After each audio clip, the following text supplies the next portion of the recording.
Hola, ¿qué tal? Bienvenidos a un nuevo programa de El Buscador, que como siempre vamos a buscamos gente, buscamos razones, buscamos temas que creemos que pueden ser apasionantes. Y además el tema de hoy tiene mucho que ver precisamente con buscadores, que son los científicos, que en su búsqueda continua muchas veces se llegan a plantear, oye, ¿y todo esto? ¿Toda esta perfección? ¿Esto lo ha creado alguien? ¿Esto es fruto del azar?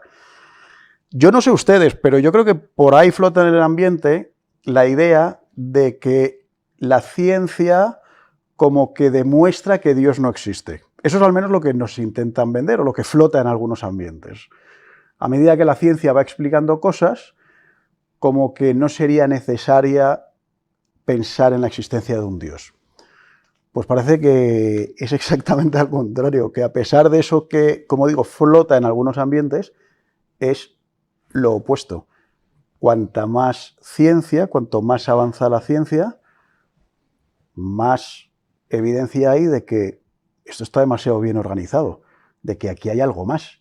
Y vamos a hablar con una persona que ha escrito este libro, Nuevas evidencias científicas de la existencia de Dios, que es José Carlos González Hurtado. José Carlos, ¿cómo estás? Muy bien, muchas gracias, Alex. Gracias por traerme a vuestro programa. Encantado de saludarte y de estar con nosotros, que hay que decir que tú no eres científico, pero tú eres un investigador, un estudioso de estos temas y has divulgado este libro que tiene además muchísima información, pero no se asusten los que no sean de ciencias porque es un libro perfectamente asequible para cualquier persona que lo quiera leer, no es un libro científico en ese sentido. Pero si eres un divulgador, y yo te preguntaría, ¿has encontrado las pruebas de la evidencia de que Dios existe? La ciencia necesariamente lleva a Dios. Ahora, hay que decir al principio, lo digo porque gente desde el lado católico me dice, no, eso no puede ser porque la fe es un don y hay que distinguir, y creo que es muy importante distinguirlo. Nosotros los católicos, yo soy católico, creemos que no solo que Dios existe, sino que Jesucristo es Dios y también que la Iglesia Católica es la que fundó Jesucristo. De estas dos últimas verdades, la ciencia te da indicios y da más indicios de lo que la gente cree, pero no fuerza, si quieres, la evidencia. Del primero, es decir, de la existencia de un Dios Padre, de un Dios Creador, la ciencia no deja resquicio de duda. Pero para que no lo diga yo, el Max Planck, que es el padre de la física cuántica y premio Nobel, decía, la ciencia impone la idea de Dios. No decía la ciencia te deja, oye, te sugiere, sino impone. La idea. Ahora vamos con esto. Les decía yo al principio que José Carlos González Hurtado es un investigador, es una persona que ha estudiado mucho el tema de la ciencia y de la evidencia de Dios. Él, de todas formas, él es empresario, ha sido nombrado uno de los CEOs más importantes o más influyentes del mundo, ¿no? De los 100 más influyentes del mundo, y además es el presidente del canal EWTN España, es alguna referencia para todos los católicos a nivel mundial. Y tú, José Carlos, en esa búsqueda has ido encontrando esto, por ejemplo, que nos has dicho de Max Planck, pero claro, alguien te podría decir, ya, pero Stephen Hawking llegó a decir que había probado que Dios no existe. ¿Cómo se conjuga? Vamos a ver, pero voy a contestar lo primero. Efectivamente, yo vengo del mundo de la empresa y he llegado a esto pues un poco por sugerencias, porque empecé a dar conferencias sobre ciencia y Dios cuando vivía en Ucrania, hace ya mucho tiempo. Después, cuando mi trabajo me llevó a Alemania, pues alguien se enteró y pues, seguí dando conferencias de ciencia y Dios. Después en Francia, de hecho hay algunas en internet porque se grabaron y tal. Y bueno, pues debido quizá al éxito, pues alguien me sugirió, pues escribe el libro. Ahora, contestando a tu pregunta, son dos preguntas realmente. Porque la pregunta es, ¿qué es lo que dijo Stephen Hawking? Y la segunda es, oye, ¿cómo es posible que haya científicos ateos? Stephen Hawking no dijo que la ciencia había demostrado que Dios no existiera, sino Stephen Hawking dijo muchas cosas, algunas de ellas enormes tonterías. Una de ellas es que el universo se había creado a sí mismo. Al menos algunos titulares de periódicos sí quisieron titular por ahí, recuerdo. Eso es distinto, efectivamente. Eso es posible que... Ya sabemos cómo sois los periodistas. Lo sabemos, lo sabemos. Pero lo cierto es que lo que él dijo es, estaba confrontado con un problema enorme. Un problema enorme es con la existencia del Big Bang, que no deja lugar a dudas de que eso ha existido, o sea, que el Big Bang pasó hace 13.700 millones de años. El problema que le produce a los científicos ateos, de hecho a cualquier ateo, es si el universo, todo lo creado, toda la materia e incluso el tiempo fueron creados en un momento, hace 13.700 millones de años, ¿cómo se creó? Cuando el universo se pensaba que era en estado estacionario, es decir, que no tenía principio y no tendría final, pues eso te dejaba, a los ateos les dejaba en una situación bastante cómoda porque, bueno, pues, oye, no necesito a Dios. Pero en el momento en que el padre Lemaitre, y después se ha confirmado sucesivas veces, que el universo sí tiene un principio y que el Big Bang forma parte del modelo cosmológico estándar, es decir, es una realidad, no nos podemos escabullir. De hecho, el propio Hawking es uno de los que hizo un teorema que se llama los de Penrose-Hawking, que demuestra la necesidad de ese momento primero. ¿Vale? Es curioso que siendo él uno de los que demuestre la necesidad de ese momento primero, después se revuelva y digo, bueno, pues esto, claro, el problema filosófico que me plantea es ¿quién creó el universo? Claro, o quién crea ahí ese primer... Exacto, porque esa primera materia. Fíjate, ayer tenía una discusión con un empresario, que él era ateo, y me decía, bueno, pero eso no demuestra nada. Y dice, vale, lo cierto es que como de la nada, nada sale, desde Parménides lo sabemos, el hecho de que todo lo creado, toda la materia, e incluso el tiempo, haya surgido en un momento que sabemos determinado, hace que el actor que produce eso esté fuera de la materia y fuera del tiempo. Es decir, ya sabemos que eso que llamamos Dios, nosotros, o llámalo como quieras, para no prejuzgar, no es material y no es temporal. Pero también alguien podría, por ejemplo, los cristianos creemos que Dios es eterno, que no ha tenido un inicio y no tendrá un fin. Claro, un ateo te podría decir, bueno, pues yo pienso lo mismo, pero del universo. No ha tenido un inicio, no ha tenido un fin, que si no me equivoco, el propio Marx, claro, dentro de su materialismo ateo, él hablaba de que la materia era eterna. Exacto. Llevaba ahí de toda la vida y ahí seguiría y ya está, problema solucionado, ¿no? Nos ahorramos el pensar y el discutir. Pero claro, alguien te podría decir eso. Oye, igual que tú crees en tu Dios sin principio ni fin, pues yo creo en una materia sin principio ni fin. Voy a contestarte primero eso y luego termino lo de Hawking, porque esto es muy interesante.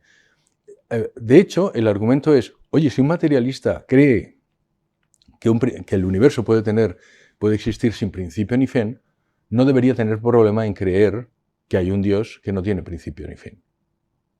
Lo estoy diciendo al revés. Es decir, para el materialista que ha creído siempre que el universo no tenía principio, no debería ser un problema intelectual pensar que haya algo que no tiene principio. Bueno, ahora bien, en ese caso no sería necesario un Dios, porque ya la materia ya está. Pero ahora bien, como la ciencia demuestra que el universo sí ha tenido un principio, la parte de la materia no ha tenido principio se cae. La ciencia ya demuestra que la materia tuvo un principio y que antes del Big Bang no existía ninguna materia, nada en el universo existía. Pero mi argumento es el siguiente, para aquellos que creían antes del Big Bang que el universo era eterno, no debería tener un problema intelectual pensar o imaginar que hay algo eterno. De hecho, hay un filósofo norteamericano que él dice eso, dice, ahora que se ha demostrado el Big Bang, aquellos ateos que creían que la materia era eterna, claro, no deberían tener ningún problema en pensar que Dios es eterno, porque la materia no es eterna. Pero déjame que te conteste lo de Hawking, porque eso es importante. Hawking no dijo eso, Hawking dijo que el universo se había autocreado. En una boutade, que además fue contestada por prácticamente todos los colegas. John Lennox dijo, un científico puede ser idiota incluso si es muy conocido, prácticamente literal. El señor Penrose, que es el que escribió los teoremas con él, y que luego fue premio Nobel en el año 2020, decía, el señor Hawking le acusó de estrafalario y también de soberbio. Y realmente, si lo piensas, lo que decía Hawking es, mira, el universo no tiene por qué tener un principio porque existía la ley de la gravedad. Literal. Él decía, como hubo la ley de la gravedad creó todo desde el principio. Pero claro, eso demuestra que un científico puede ser un buen científico y un nefasto filósofo. Claro. Porque lo cierto es que la ley de la gravedad no es más que una observación de algo que ocurre y que además existe dentro del universo. Fuera del universo no hay ley de la gravedad, con lo cual nada se puede autocrear. Es verdad, ahora que hemos hablado de Georges Lemaitre, el sacerdote científico que es quien enumera o afirma la teoría del Big Bang, es verdad que Albert Einstein desde un primer momento estaba completamente en contra porque le recordaba, decía, demasiado la creación. Sí, pero no solo por eso, porque hay que recordar que el modelo que existía antes de que el padre Lemaitre formalizara, digamos, el Big Bang, es lo que te decía, el universo en estado estacionario. El universo en estado estacionario es eso, un universo que no ha tenido principio y que no tendrá final. Es interesante porque hay una cierta contradicción, porque que el universo tiene un final ya estaba demostrado por la segunda ley de la termodinámica. Otro señor que era católico... Que el universo terminará. Termina. Y un señor que se llamaba Boltzmann, que era católico, austríaco, él formuló la segunda ley de la termodinámica, a la que se opusieron también, como siempre, todos los científicos ateos, porque les recordaba, efectivamente, que si el universo tiene un final, tiene que haber algo después de ese final, y ese algo es Dios. De hecho, hay una frase que menciono en el libro, de una carta de 1869 de Federico Engels a Karl Marx, donde él dice, ¿has oído esa teoría de que el universo se termina? Bueno, pues sí, eso no puede ser verdad, porque si fuera verdad, obligaría a que Dios existiera. Es interesante escribir que realmente sea un ateo el que dice eso, porque así no lo digo yo, o el propio ateo reconoce... Y eso lo dijo Engels, además, Federico Engels, en una carta a Karl Marx en 1869, dice, mira, esa teoría no puede ser cierta porque nos pone con la tesitura de que si fuera cierto, Dios existiría. Pero eso es el universo que termina. El universo que principia en las ecuaciones de campo de Einstein, él se daba cuenta de que el universo realmente estaba en expansión y como eso no coincidía con lo que sabía, inventó una constante gravitacional, se llama la constante gravitacional, la G, y la puso en las ecuaciones de campo para que cuadrara con un universo estacionario. Después, mucho después, cuando se le demostró, y se lo demostró Hubble, que el universo se expandía, él dijo, esta ha sido la mayor metedura de pata de mi carrera. Eso lo reconoció el propio Einstein, que es una persona que tiene mucho mérito, entre otras cosas, también tenía la humildad de saber cuándo se había equivocado. Y efectivamente, el señor Einstein estuvo en contra del padre Lemaitre y decía, tiene usted una física horrorosa, pero lo cierto es que al final de la vida del señor Lemaitre, él se confirmó lo que él había dicho, el padre Lemaitre, y el propio Einstein también lo confirmó después de que el Hubble le demostró que el universo se expandía.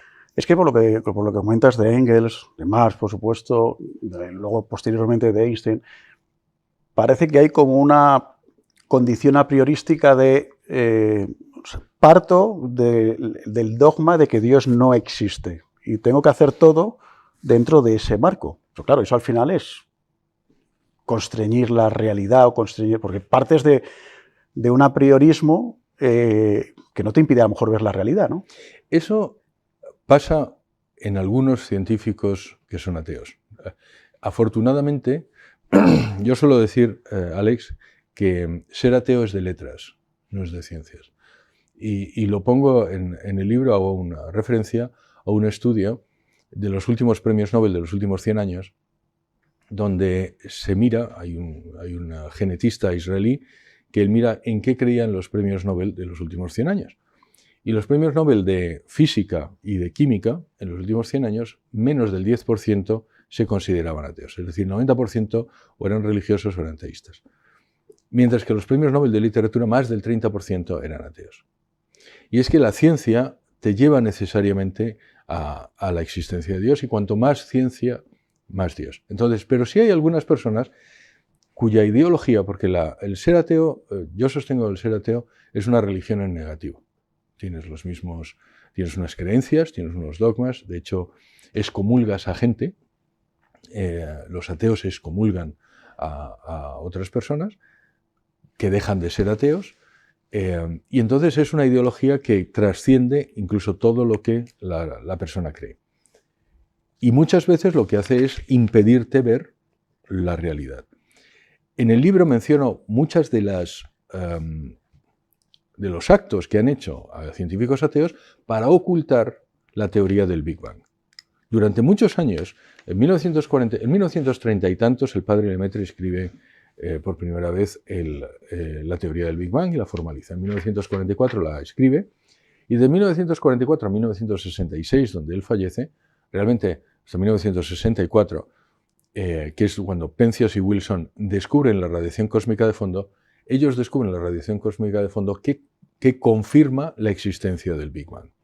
Bien, pues durante esos 20 años, el padre Lemaitre estuvo recibiendo a la izquierda y a la derecha, llamándole de todo creacionista y cualquier cosa menos científico, simplemente porque efectivamente su teoría llevaba necesariamente a la existencia de Dios. Por mucho que el propio padre Lemaitre lo intentó separar y decir, no, mira, una cosa, esto es física, luego cada uno podéis creer, pero hay personas cuya creencia atea está por encima de cualquier otra cosa y harían cualquier cosa con tal de tener razón. Eso es soberbia, pero pasa en las discusiones que tienes con amigos todos los días. Si te das cuenta, hay alguien que se encenera y se atornilla en un punto de vista y es incapaz de moverse simplemente porque, y me he dado cuenta que muchas veces los seres humanos pensamos que somos de menos porque cambiamos de opinión. Ah, claro, sí, sí, sí. Y sin embargo hay algunos ejemplos que menciono en el libro de lo que yo llamo el ateísmo honesto, que es gente que se ha convertido cuando no le ha quedado más evidencia. Un caso que es paradigmático y que además menciono porque él sufrió mucho es un señor que se llama Antony Flew. Antony Flew era el ateo más famoso del mundo del siglo XX. Él había sido sucesor de Bertrand Russell en la cátedra de Oxford y había escrito los manuales del ateísmo, aquello donde todos los ateos se miraban y donde iban a buscar los argumentos y la apología del ateísmo, estaba escrito por Antony Flew. Todavía se puede ver en Internet debates que tiene él con autores cristianos y con gente teísta y con científicos teístas, él defendiendo su postura atea. Bien, pues llega el año 2000 y empieza a tambalearse. En el año 2004 escribe un libro que se llama Dios existe. De hecho, en inglés, bueno, there is no, el no está tachado, God. O sea, Dios existe, ponía no existe y le ha tachado el no. Y el subtítulo es cómo el ateo más relevante del mundo cambió de opinión. Bien. Pues él básicamente en ese libro lo que dice es, mira, la ciencia, es decir, los descubrimientos científicos de lo cosmológico, pero también del ADN, ¿sabes?, de la genética, me han llevado necesariamente a cambiar mi punto de vista. Tiene que haber una inteligencia que haya creado todo esto porque de forma estadística no es posible que existamos en un mundo como el que existimos sin que haya habido una inteligencia que lo haya perpetrado.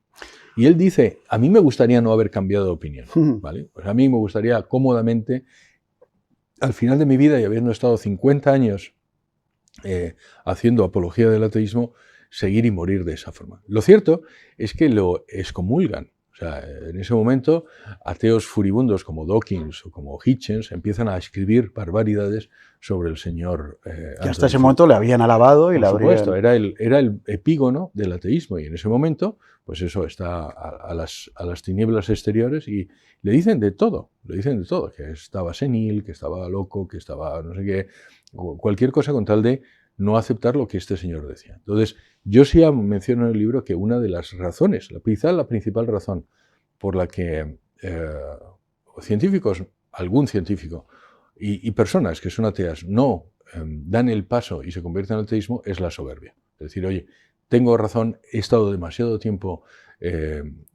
apoyando esta teoría, no puede ser que ahora me desdiga porque entonces vas a tener una peor opinión de mí si claro. Yo cambio mi opinión. O sea, por lo menos Einstein sí tuvo esa honestidad y esa humildad, al menos en ese punto, en reconocerlo, ¿no? Es gracioso porque, también lo menciono, lo cierto es que Einstein dice, esta ha sido la mayor metedura de pata, the biggest blunder, dice él, de mi carrera. Y luego, fíjate lo que es la ironía, la constante cosmológica de verdad existe. O sea, él la había creado para crear una ficción, que era el universo en estado estable, pero lo cierto es que después sí se descubre, y es una de las razones también que yo menciono por la que los físicos muchas veces dan el paso y se convierten en teístas. Mira, Anton Zeilinger, que es el último premio Nobel de Física del año 2022, él ha hecho unas declaraciones que dice, mira, las maravillas que vemos en la naturaleza son de tal calibre, más o menos estoy parafraseando, que he decidido creer en Dios. Y está muy bien esa frase porque, y es lo que recuerdo también a mis amigos católicos, la fe no es solo gracia de Dios, necesitamos voluntad e inteligencia. Por eso este libro es apropiado, porque se necesita, decía San Agustín, que antes de creer hay que pensar. ¿Vale? Primero se piensa en Dios y después se cree en Él. Entonces, este Anton Zeilinger ha dicho, he decidido porque es un acto de voluntad. Claro. O sea, las evidencias están ahí, pero luego voluntariamente acepto las evidencias que me dan y, por tanto, tengo esa fe. Cuando comentabas antes, efectivamente, lo de que el ateísmo es una cosa más de letras, yo la explicación que le veo es que efectivamente pues, el tema de Hawkins, cuando luego un periodista, o muchos, porque luego al final esto es como unas fichas dominó, que empieza una y van cayendo todas, ¿no? Uno pone un titular y todos lo repiten.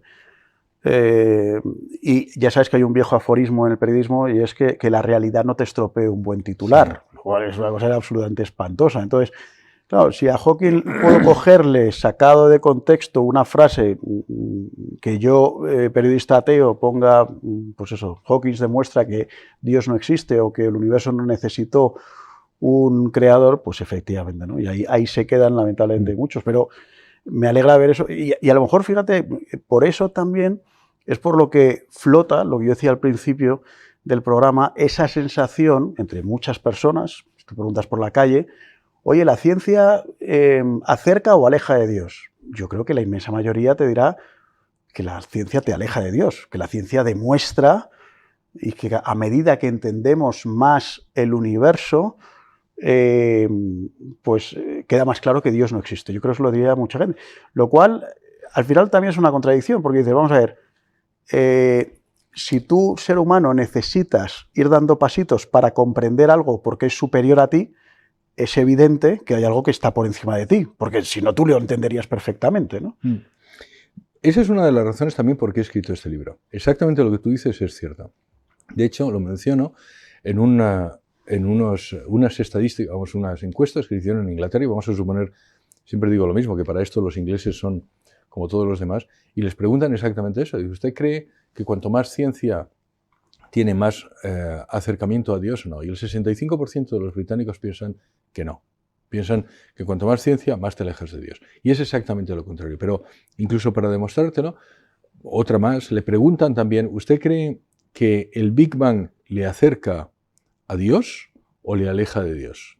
Y solo el 31% dice que te acerca de Dios. Es decir, prácticamente el 70% consideran que cuando se conoce el Big Bang te alejas de Dios. ¿Qué es lo que quiere decir eso? Que hemos hecho muy mal trabajo los apologistas cristianos y teístas en demostrar o en comunicar los argumentos que científicamente te llevan a la existencia de Dios. Hay una frase también que menciono de un físico teísta, de un físico cristiano, que dice quizá la mayor explicación, la mayor prueba de que el Big Bang lleva a la existencia de Dios es esa ansiedad que produce en los científicos ateos. Y es que desde el principio, desde que el padre Lemaitre lo formuló, desde entonces han estado intentando acabar con la teoría del Big Bang y no se ha podido. Entonces, desde el universo que rebota, desde el universo que no sé qué, de los multiversos, todo eso ha intentado desdecir el Big Bang. Y sin embargo, resulta que la mayor parte del común de la gente piensa que el Big Bang aleja de Dios. Y es justo lo contrario. Claro. ¿Por qué? Pues chico, pues porque, si me permiten hablarlo así de una forma blanco y negro, los malos son muy buenos en marketing. ¿Sabes? Y el malo es muy bueno en marketing. Y nosotros somos muy malos. Y eso es, una vez más, lo que tenemos que hacer. Muchas veces decimos, bueno, el Espíritu Santo tiene que hacer. Mire, no, yo soy de los que piensa que al Espíritu Santo, si no haces tú nada, el Espíritu Santo no va a hacer. El Espíritu Santo busca causas segundas, y eso somos tú y yo, para llevar a cabo sus acciones en esta tierra. Y nosotros dejamos al Espíritu Santo, a la Virgen María, la responsabilidad de las cosas que nosotros tenemos que hacer. La razón por este libro es precisamente esa, Alex. Hay otra estadística que dice que de los millennials, es decir, esa generación que ahora tiene desde 27 hasta 42 años, los millennials que más abandonan la práctica de la fe lo hacen por la creencia falsa de que la ciencia y la fe están encontradas, Claro. de que la religión está enfrentada con la ciencia, de que no hay pruebas para la existencia de Dios desde la ciencia. Y es exactamente lo contrario. Si algo nos ha hecho la providencia en la última generación, es dejarnos más pruebas que nunca. Yo suelo decir, la ciencia siempre ha llevado a Dios, Claro. pero en los últimos 50 años no te ha dejado salida. Pero es que es la cantinela, efectivamente, ¿no? A medida que más descubrimos o que la ciencia descubre cosas, pues bueno, lo de la religión es como una cosa anticuada que se utilizaba para explicar cosas que ahora la ciencia demuestra, ¿no? Es la cantinela que todos hemos oído y que a ti, por supuesto, te ha llevado a escribir este libro. A mí otro, fíjate, un punto que me ha parecido muy interesante es lo del principio antrópico, ¿no? De por qué existimos contra todo pronóstico. Sí. Y luego, aparte, fíjate, a mí hay una cosa que ya desde antes de leer tu libro siempre me ha llamado la atención. Uno ve el cuerpo humano o uno ve el funcionamiento de cualquier ser vivo y claro, damos muchas cosas por supuestas, ¿no? No sé, que el globo ocular encaja exactamente en... ¡Qué casualidad!, ¿no? Que encaja bien, que no... el tema de la inteligencia, por ejemplo, el sistema auditivo y el sistema ocular, a mí me parece de una perfección y de una... Es decir, que tú mediante unas ondas de sonido puedas recibirlas y eso en tu cerebro se traduce en ideas. Claro, dices, joder, con la casualidad, ¿no? Qué bien hace las cosas todo. O sea, es que realmente te pones a estudiar el cuerpo humano, cómo funciona, cosas que damos absolutamente por normales. Cómo hago la digestión y me acuerdo y eso se distribuye por todo mi cuerpo mediante unos circuitos. Y mucha gente se queda con la idea de, bueno, pues es como si tú tiras el dado infinitas veces, pues al final sale lo que quieres, ¿no? Y dices, joder, pero qué casualidad más extraordinaria, ¿no? Mira, voy a hacerte un poco, si quieres, publicidad del libro, porque eso es también lo que me llevó a escribir el libro. Hay libros escritos con datos cosmológicos, que somos lo que hemos hablado antes. Hay algún libro donde mencionan datos biológicos, pero en este libro he intentado recoger las demostraciones, las nuevas evidencias que vienen bien de la física y de la cosmología, también de la matemática, que es una parte más árida, pero también los teoremas de incompletitud de Gödel, que llevan necesariamente también a la existencia de Dios, o la negación de los infinitos actuales de Hilbert, que llevan necesariamente a la misma conclusión que el padre Lemaitre desde la física, y luego también finalmente de la biología. Yo creo que no hay otro libro donde tengas todas esas, si quieres, demostraciones o evidencias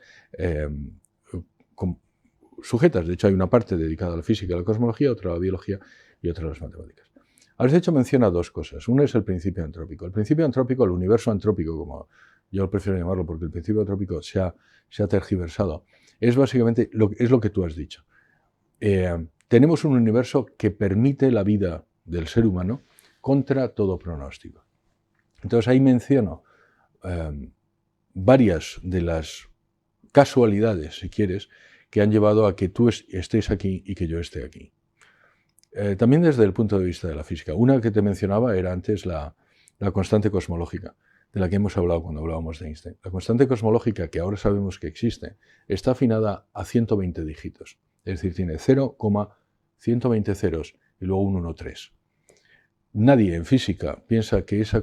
Y por cierto, si no fuera así, si tuviera un mínimo cambio, en los 120 dígitos fuera 119 dígitos, ni tú ni yo estaríamos. Ya no existiríamos. No existiríamos. No existiría, o sea, es una precisión. No existiría el casi universo, absoluta. se hubiera colapsado. ¿Vale? Nadie en física piensa que eso ha sido por casualidad. No es posible que haya sido por casualidad. Pero esa es una. Penrose, del que he mencionado antes, también calculó cuál era la posibilidad de la entropía. La entropía es aquello que hablamos de la segunda ley de la termodinámica. La entropía es la medida del desorden en un sistema que existe en el universo para que tú y yo estemos aquí. Y lo calculó y es una posibilidad entre 10 elevado a 10 al factorial de 10 al factorial de 123. Ese número es tan grande que ningún ordenador puede poner tantos ceros. No existe ordenador en el mundo que sea capaz de poner tantos ceros. Es decir, es completamente imposible. De hecho, el propio Penrose dice, esta es la afinación que ha tenido que tener el creador para que tú y yo estemos aquí. Y esa es una de las más de 200 parámetros que han tenido que ser exactamente como son para que tú y yo estemos aquí. Al margen ya de la biología, que es lo que tú estás tratando al final, y hablábamos de la biología. Hay una cosa que también has dicho que quiero contestar, porque muchas veces los ateos dicen, bueno, como en el universo hay infinitas estrellas, hay infinitos planetas, pues no es tan sorprendente de que nosotros nos haya tocado la suerte, simplemente hemos tenido suerte. ¿Vale? Y yo calculo también en el libro cuántos son los décimos. Esto es como si la lotería, si tú ves que a tu vecino le toca la lotería todos los días, y dices, joder, pues él sabe algo que yo no, o está haciendo trampa. Pero claro, si te toca cara o cruz y ganas, pues tampoco es tanta suerte. Entonces, hay un cálculo en el libro de cuántos décimos se han sorteado y cuántos décimos nos han tocado. Y lo cierto es que la afinación, o sea, la suerte que hemos tenido está fuera de toda estadística. Es decir, no tendríamos que estar aquí.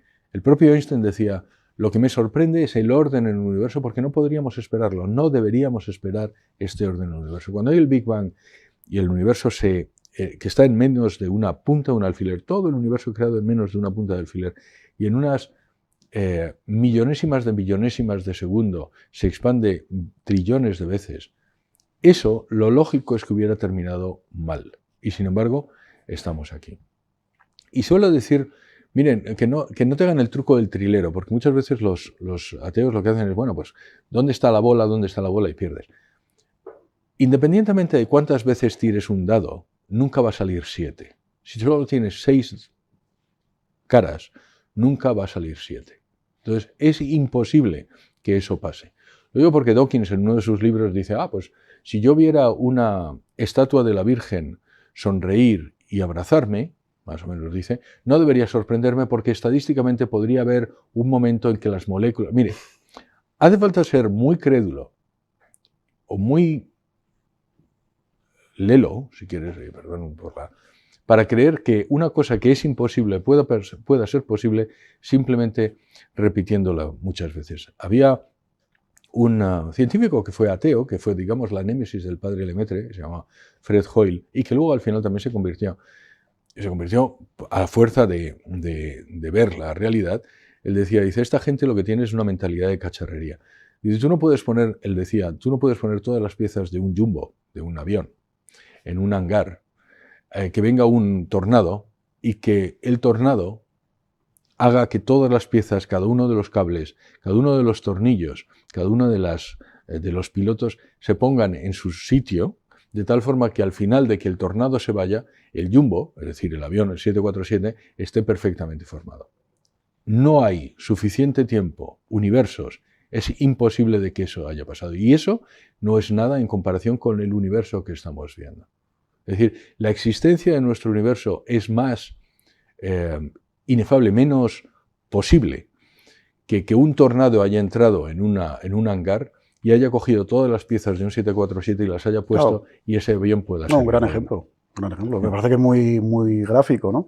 De hecho, creo que recoges en el libro la cita de Arthur Compton, Nobel de Física, de que son raros los científicos ateos. Sí.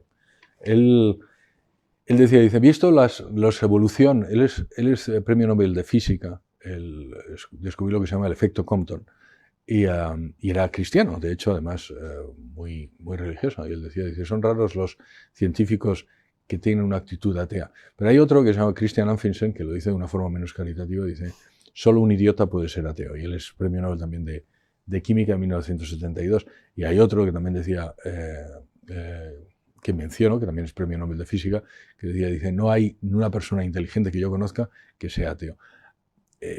Yo no quiero decir eso porque parece un poco ofensivo, pero lo cierto es que lo dicen ellos conocían a muchas personas, inteligentes y no inteligentes, y lo cierto es que hace falta ser muy cerrado, al menos de mente. Sí, a lo mejor eres muy inteligente, pero te puede un prejuicio, ¿no? Sí, se necesitan tener muchos prejuicios. Una de las cosas que también digo es, muchas veces como el ateísmo realmente repugna a nuestra esencia, por decir, bueno, Dios no existe, es una afirmación, entonces la gente se esconde en el agnosticismo. Dicen, no, yo soy agnóstico, es básicamente, no me mojo.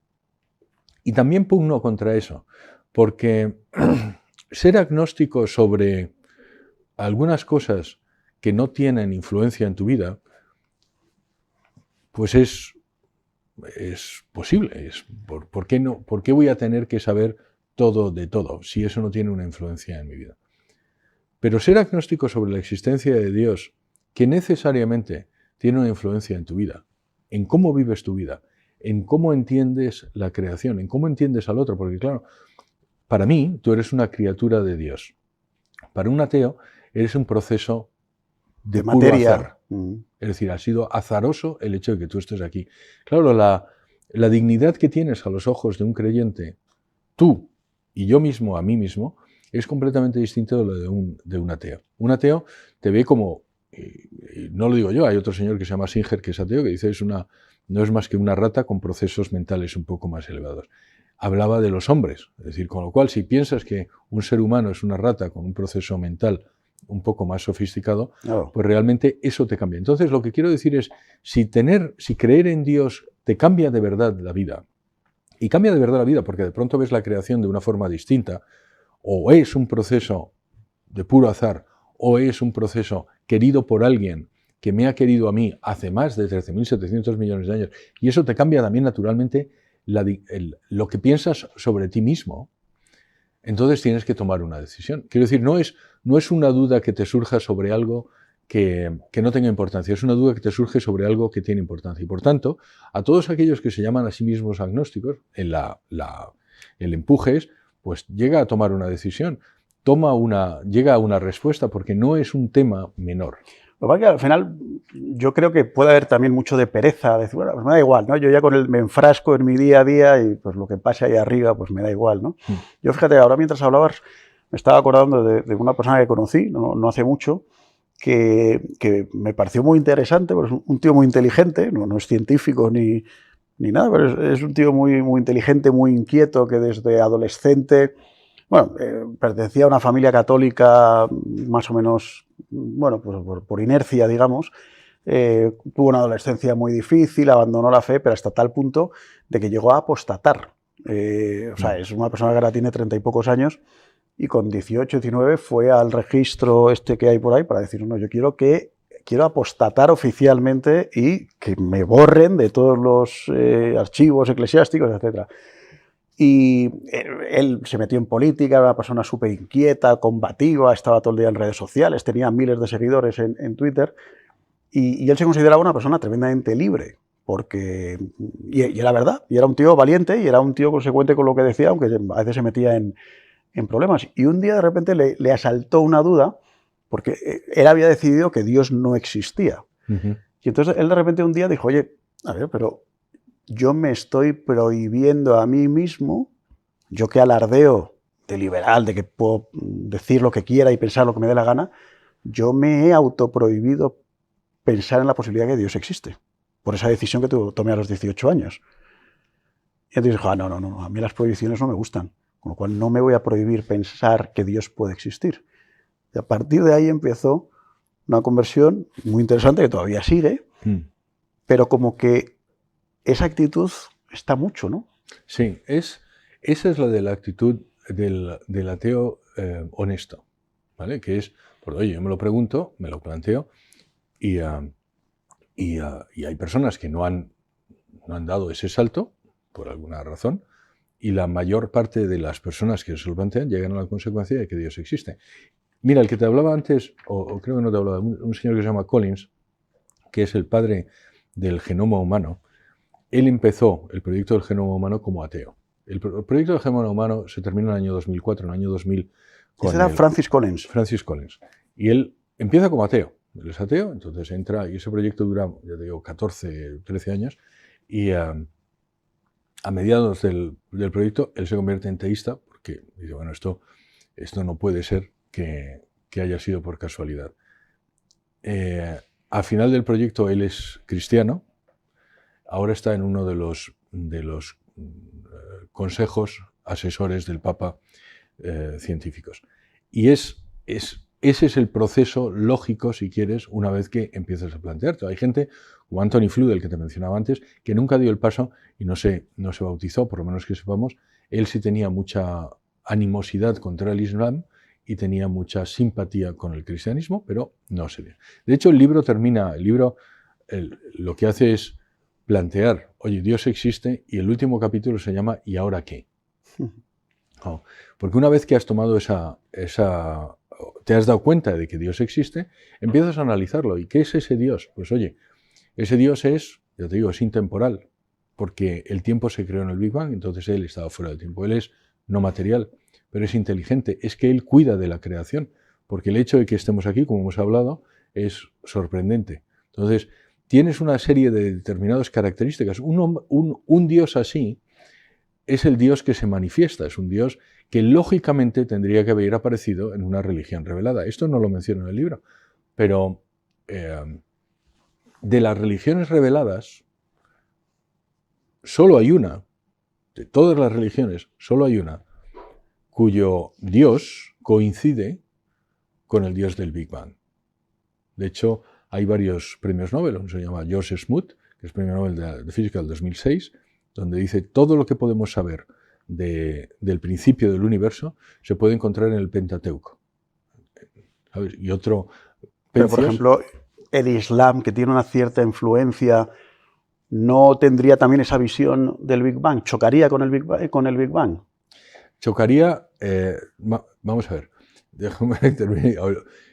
Chocaría, sí. O sea, el judaísmo evidentemente no, porque chocaría con ese Dios. Chocaría con ese Dios.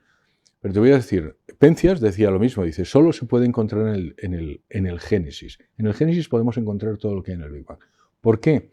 Porque la religión hebrea y en lo que el Islam sucede a la religión hebrea, entonces sí, en la religión hebrea es la única religión que dice que el universo se creó por un acto de creación de Dios. ¿Sabes? Y si te acuerdas en el Génesis, Dios creó los cielos y la tierra. En hebreo, los cielos y la tierra es el universo. ¿Vale? Dios creó el universo. En las religiones del este, es decir, en el hinduismo, en el budismo, en el sintoísmo, en el taoísmo, no, existe, el mundo existe desde siempre. En las propias religiones politeístas, ¿sabes? Romana y tal, el mundo existe desde siempre. Solo, curiosamente, hay un pueblo que dice, el universo se creó desde el principio. ¿Vale? Entonces, en ese sentido, nosotros los cristianos heredamos lo mismo también del judaísmo. El Islam, en ese sentido, también. Pero ¿por qué en el Islam no? Y ahora me estoy metiendo en temas que no afectan al libro, pero lo cierto es que el Dios del Islam es un Dios voluble. O sea, hoy puede decir que sí, hoy puede decir que no. De hecho, opinión, sí. la ciencia surge en el cristianismo porque nuestro Dios, y permíteme, voy a decir una barbaridad, pero espero que se entienda, no es omnipotente. ¿En qué sentido no es omnipotente? Que no puede mentir. El Dios cristiano no puede mentir, el Dios hebreo no puede mentir, no puede ir contra sus propios actos, no puede dejar que tú no seas libre. O sea, te ha hecho libre y te quiere, no puede dejar de quererte. No puede dejar de ser bueno, no puede dejar de ser omnipotente. El Dios del Islam sí. De hecho, en el Islam no dicen que haya nadie en el cielo. Nosotros decimos todos los santos están en el cielo, aparte otros muchos, pero el Islam no. Entonces, ¿por qué? Porque su Dios puede haber cambiado de opinión en el último momento. Nuestro Dios es el Dios de la ciencia. Nuestro Dios es el Dios que te ha integrado a ti, que la realidad es de una forma y que además puede ser comprendida. El Dios del Islam no. El Dios del Islam, como es voluble y lo que hoy es, mañana puede no ser. De hecho, había un escolástico que decía eso, dice el Dios del Islam es el que cree que un gajo de la naranja puede ser más grande que la naranja entera. Y eso va contra toda lógica. Claro. Nuestro Dios es lógico. Claro. Y por tanto, la realidad se puede comprender. Y no es sorprendente que la ciencia empiece en el mundo cristiano y las universidades hayan sido creadas por eclesiásticos, porque nuestra forma de entender el mundo es que se puede comprender porque Dios la ha hecho para que la comprendamos. Claro. Al final nos podemos quedar con una cita precisamente de Francis Collins que acabamos de citar, el genetista, ¿no? El padre de la genética moderna. El ateísmo es la menos racional de todas las opciones. Él lo escribe eso en un libro que cuando se convierte, que se llama El lenguaje de Dios, porque el ADN es el lenguaje de Dios y también de eso menciona en el libro y algo hago los cálculos estadísticos que demuestran que la existencia del ADN está por encima de cualquier suerte que hayamos podido tener. Es decir, que tengamos un ADN que nos permite existir, Alex, es otra de las demostraciones estadísticas de la existencia. Bueno, es que además el ADN es espectacular. Yo lo poco que he leído, yo no soy doctor en el tema, pero realmente ves el tema del ADN y dices, joder. Sí, y entonces este señor, que básicamente lo que dice es, cuando me di cuenta de esto, efectivamente, de todas las posibles soluciones, el ateísmo es irracional. Y por eso se convirtió. Y efectivamente es uno de los, si quieres, ateos honestos en el sentido de que se convirtió. Hay gente que se ha tenido conversiones tumbativas, que también menciono, García Morente y algunos otros, pero este hombre ha llegado a través de la ciencia. Y eso es un poco también lo que pretende el libro. Lo que pretende el libro es llevar... Es un libro que también quiere ser apologético, es un libro que quiere pues que se lo puedas dar a tu cuñado el que está dudando o al vecino que es cientifista, para decir, mira, si quieres algún argumento para ser ateo, no busques la ciencia, búscate otros argumentos. Di que no te conviene vivir como religioso o que no querrías que Dios existiera. Hay un señor ateo que dice, a mí me sorprende la cantidad de gente inteligente que es teísta y cristiana, y luego dice, pero es que lo que no entienden es que yo no quiero que Dios exista. Entonces, bueno, si es un tema emocional, claro, pues oye, no sé, háztelo mirar o tómate una ducha fría, pero no utilices temas científicos, porque la ciencia, ya te digo, necesariamente te lleva a Dios. Pues José Carlos González Hurtado, muchísimas gracias. Gracias. Yo seguiría hablando, lo que pasa es que hemos visto precisamente que el tiempo es limitado y tiene un principio y tiene un fin, y nuestro programa también, pero bueno, me parece que yo al menos me quedo con ganas de seguir profundizando en este tema, que a mí es un tema que siempre personalmente me ha interesado mucho y me ha gustado mucho, y creo que pues, todos nuestros espectadores van a poder encontrar eso mismo aquí en tu libro. José Carlos, muchísimas gracias. Gracias a vosotros. Y como les decía, nuevas evidencias científicas de la existencia de Dios. Aquí van a encontrar todo resumido. Hemos visto argumentos de genética, matemáticos, de biología, de filosofía, en fin. Aquí está todo muy bien compendiado, muy bien escrito. Como les decía al principio, no es un libro súper elevado, que solamente puedan leer premios Nobel, no. Es un libro que está tremendamente bien documentado, pero además es muy accesible a cualquier persona que le interesen todo este tipo de temas, ¿no? Efectivamente, pues es que mi hijo ha empezado a dudar porque ha empezado a estudiar no sé qué y tal, pues regálele este libro porque va a ver cómo encuentra aquí numerosos argumentos. Gracias a todos ustedes, como siempre, por seguirnos aquí en El Buscador y les esperamos en nuestro siguiente programa.